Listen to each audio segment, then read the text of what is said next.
All right, 2 videos in one day. This has never happened. Might not ever happen again. Just so many games today, all over the place. So many lines, still really not even up. But let's get into it. Okay, and some of them I did go over on the last video, but so far right now we're looking pretty good on our slips that I told you guys to hit, and my picks right now are looking pretty good. At the moment, DeMar DeRozan's going kind of crazy.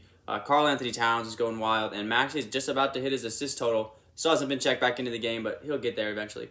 All right, Atlanta, Dallas.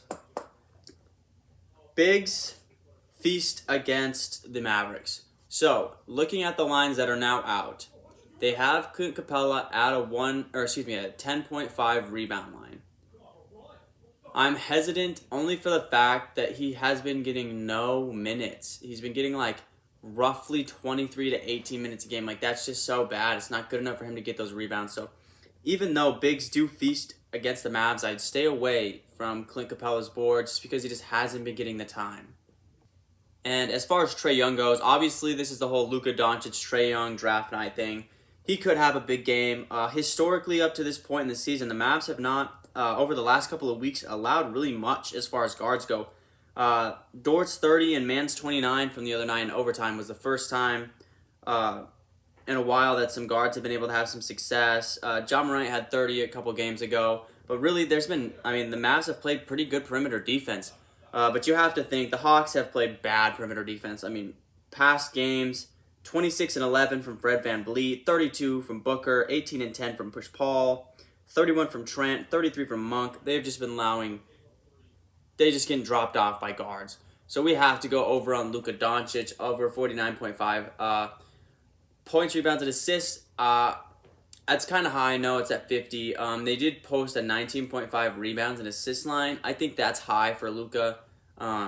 With a Jokic or a Giannis, you could do something like that because you're going to get the boards. But Luka won't get as many assists as that thinks. But so I definitely, if you don't trust the 49.5 rebounds, points and assists, you could definitely do his points. Indiana, Cleveland, still no Pacers lines out yet. A game is at 5, and it's currently about an hour and a half till game time. So still interesting that there is no Indiana Pacers lines up at all. There's none. But as far as the Cavs lines do go, the Indiana Pacers have struggled against centers. I think Jarrett Allen's 10.5 rebounds has to be the best bet coming out of this game. Historically, 18 boards from Wendell Carter, 17 boards from Nikola Vucevic, 11 from Serge Ibaka, Maxi Kleber had 14, and Jonas Valanciunas had 12. So a whole lot of really good rebounding bigs have had really good success versus them. So I expect Jarrett Allen to have a pretty good rebounding night. And I think Mobley can do it too. Mobley just the other night, we bet on him, but he did have a bad shooting night. But he took the shots he needed to, right?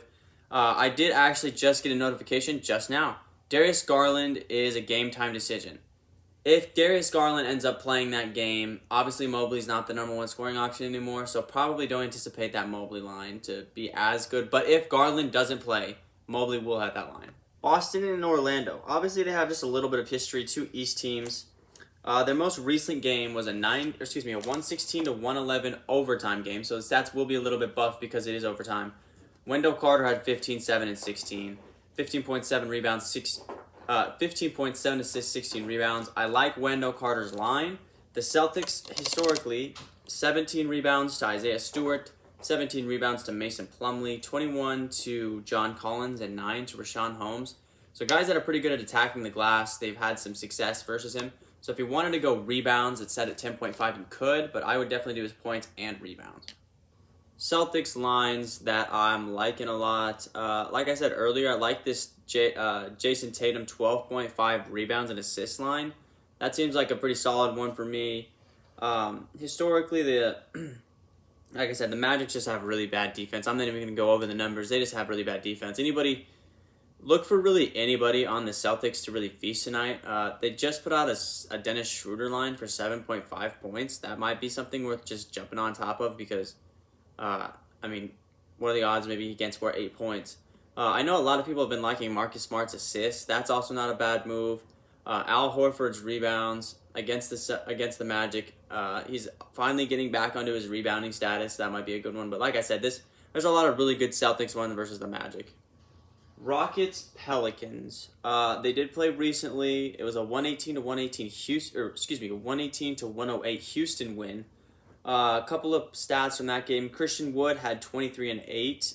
Brandon Ingram dropped 40, and Jonas Valanciunas had 17 and 10.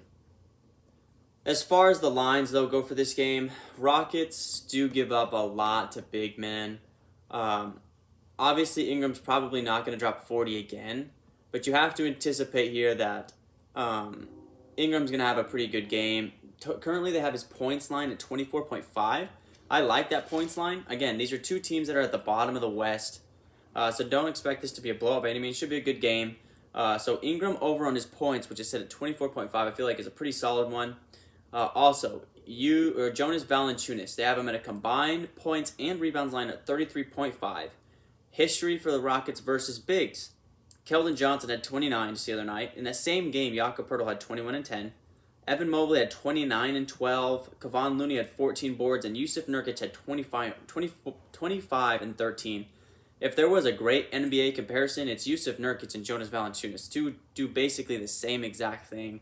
And he had 25 and 13, which would hit that 34 PRA points and rebounds total. So I like Jonas's points and rebounds as well. As far as the Rockets go, I think the only viable line really is Christian Wood. I don't really like betting on any of those other guys. Jalen Green is, I guess he's statistically like the worst player in the NBA. It's pretty wild. Jae'Sean Tate has good games here and there, but again, those are the only people up even have lines right now. It's Christian Wood, Jalen Green, and Jae'Sean Tate. So I'd have to take Christian Wood over on his points, rebounds, and assists. And the last game of the night, Milwaukee versus the Clippers. Obviously, like I said in the previous video, Giannis should have a monster night tonight. Here's the thing with the Clippers, though. They have the most 20-point comebacks in the league. They rarely get blown out. It's weird. Their team, sometimes the bench comes in, just plays better than the starters, and then Tyronn Lue doesn't even put the starters back in the rest of the game. It's so weird with those Clippers players. Currently, they have 4 Clipper lines out. Reggie Jackson at a 4.5 assist line. You'd have to think that one's a pretty solid one. And then Marcus Morris and Reggie Jackson's points. But I only like that Clipper line for as far as Reggie Jackson over 4.5 assists. For the Bucks, Clippers have given up a lot to big man. You have to think that Giannis is going to have a pretty big game tonight. Looking at his stats, they have a 28.5 points line and a 45.5 points, rebounds, and assists line. Again, I'd have to go with his points. He hit on his points last night. Let's go for it again. All right, late day 3 slips. Here's my 3 slip. It's going to be Sabonis over on his PRA. Luka over on his points. I decided to go points. They bumped his PRA over to 51. That's just a little bit too much for me. And lastly, Ingram's points for my 3 slip. And then my 4 slip's going to be, or excuse me, my 5 slip will be exactly the same. Would be Jonas over on points and rebounds, over on Al Horford's rebounds, over Luka's points, over on Domantis, Sabonis, and over on Brandon Ingram. I also decided to put together this 5 slip over on Al Horford's rebounds, 6.5, over on Reggie Jackson, 4.5 assists, over on Ingram, over on Jonas Valanciunas, and over on Luka's points. Let's do it.